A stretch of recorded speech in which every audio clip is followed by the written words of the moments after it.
Just before I call a member, I do want to apologise for the member. That it was a bit of a shocker when I called him. Porter Williams.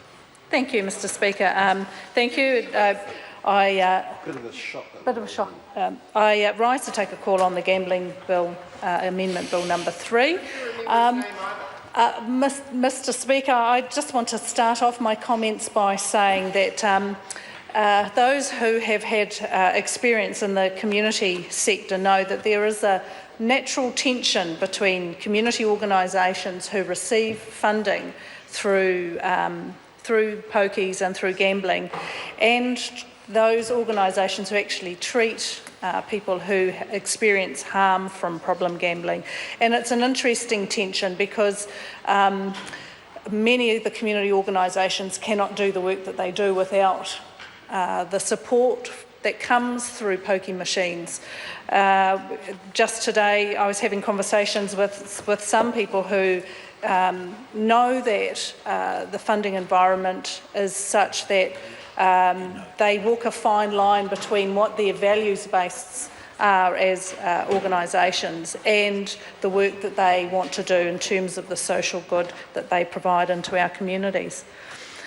This bill, Mr. Speaker, is supported by Labor, but there are a couple of concerns that we have. It does continue the work, the good work of the original gambling bill, but there are, through the course of discussion and through the submissions, there have been a couple of key concerns that have arisen. One of that, of course, is around, and it's been traversed quite widely across the House this afternoon, around the commission-based payments. Now, I admit I had to seek some advice from members of the Select Committee, which is ably chaired, I might say, and they've had some robust discussions about the removal of the prohibition around the commission-based payments. It's interesting because currently venues that have these machines have a mechanism in place with which that they can get paid the costs to run the gambling machines. Going to a commission-based payment, and here I want to pick up on a point that the New Zealand First member made, doesn't necessarily mean that the payments will only be to cover the costs if we go to a commission-based system. The more machines, I presume, that you have in a venue, if you have a commission-based system, then you are likely to be able to attract more in terms of your commission. And also, the more frequently those machines are used, the more money that is put through those machines also increases the commission that you are likely to receive. So I disagree with the New Zealand First point of view that that our view in Labor that they're putting a cap on those commissions actually means that you will actually bear the cost if you are the venue holder. I disagree completely. Because it is really clear from the submitters who are concerned with problem gambling and the harm that's caused by problem gambling really feel significantly that the commission-based payments then go on to incentivise those venues to maximise the amount of money that are pushed through those machines.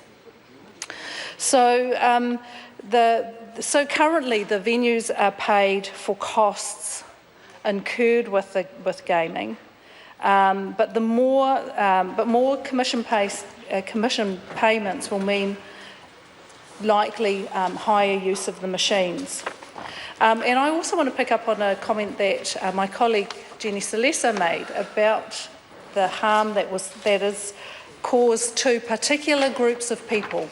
And there is no doubting that Māori and Pacifica populations tend to experience the harm from problem gambling more than other population groups. And I also want to acknowledge that the work that has been done in South Auckland, but in Manukau in particular, around reducing the number of the availability of these machines because of the harm that it causes those populations who are most vulnerable to the harm from problem gambling.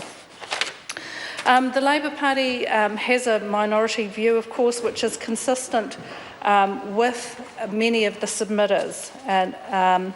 And further, it talks about the compliance examination conducted by the Department of Internal Affairs, which showed that there is an inconsistency in the practices across gaming venues. And here I want to point to the mystery shopper intervention that occurred, where the mystery shopper was to mimic the types of behaviours of a problem gambler in venues. And over 102 venues where this mystery shopper intervention happened, there was only one venue, Mr. Speaker, that provided the type of support that would be consistent with good host responsibility. I think that's quite significant. Only 1 out of 102 of the venues. So it goes to show that good host responsibility is not a practice widely used across these venues. The submitters agreed with the Labour Committee members that the bill should actually provide for greater harm minimisation measures within the bill itself. I want to speak to the submitters that came from Christchurch in particular, the Christchurch Methodist Mission, and also the Canterbury and West Coast branch of the Public Health Association. And they said very clearly that the bill would enable a commission-based payment system for venues, and that the PHA is not supportive of this measure, allowing for venues to profit directly from the spend in their gambling machines may incentivise problem gambling, and this is a public health risk. The Christchurch Methodist Mission, Mr. Speaker, said their stance would be advising against a commission-based model and encouraging the incorporation of harm prevention measures based on known harm caused by Class 4 machines in our communities, especially low-income communities where Class 4 machines are concentrated. So we do agree with that. Further, one of the concerns that we have is the introduction of regulation-making powers, so that processes controlling the commission payment are governed by regulation. And of course, through Order in Council, we would be unaware of what changes would be made to that regulation until that Order in Council appears. Mr. Speaker, just to conclude and wind up, and just to confirm, we are supporting the bill. We have concerns around the commission-based payments to venues as opposed to the current method. Commission-based payments would be acceptable if there was a cap involved in that. We are concerned that harm minimisation is not part of, measures for harm minimisation are not part of the bill, and we are also concerned with the process around regulations. And on that note, Mr. Speaker, thank you very much for the opportunity.